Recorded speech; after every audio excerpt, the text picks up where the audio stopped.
মুখ্যমন্ত্রী বলছেন যে যেভাবে নিয়োগ হয়েছে সেই নিয়োগের খোল নলচে বদলে ফেলা হবে পরিকাঠামোর, অর্থাৎ বিধানসভায় নিয়োগের জন্য নতুন আইন আনা হবে। তাহলে চাকরি প্রার্থীরা কি বলছেন, তাদের প্রতিক্রিয়া শুনুন।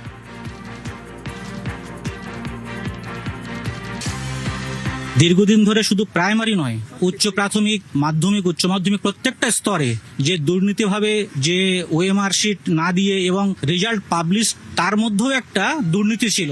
সেগুলো ওভারটেক করে বর্তমান মুখ্যমন্ত্রী আমাদেরকে যে আশা আলো দেখিয়েছেন এবং উনি যে কথাটা আজকে বলছেন যে আমরা ওএমআর দেব এবং কেন্দ্রীয় নীতি বা কেন্দ্রীয় সংরক্ষণ নীতি মেনে নিয়োগ করবেন, এটা আমরা ওনার প্রস্তাবকে সমর্থন করছি।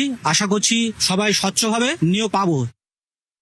মুখ্যমন্ত্রী মহাশয়ের এই প্রস্তাবকে আমরা সমর্থন করছি এবং সাধুবাদ জানাচ্ছি। দুর্নীতি হয়েছে আগের নিয়োগের, সেই সব ক্ষেত্রগুলোকে যেন তিনি দেখেন ভালোভাবে। আমাদের অনেকের বয়স পেরিয়ে গেছে, আমরা হয়তো চাকরি সেই উনি বলেছেন মানে যে 5 বছরে ছাড় দেবেন, কিন্তু অনেকে হয়তো সেই ছাড়ও পাবে না। যে দুর্নীতিগুলো হয়েছে এই সরকার যেন সেই দুর্নীতিগুলোর প্রকাশ করে আমাদেরকে নিয়োগ দিয়ে আমাদেরকে এই এই অবস্থান থেকে মুক্তি দেয়।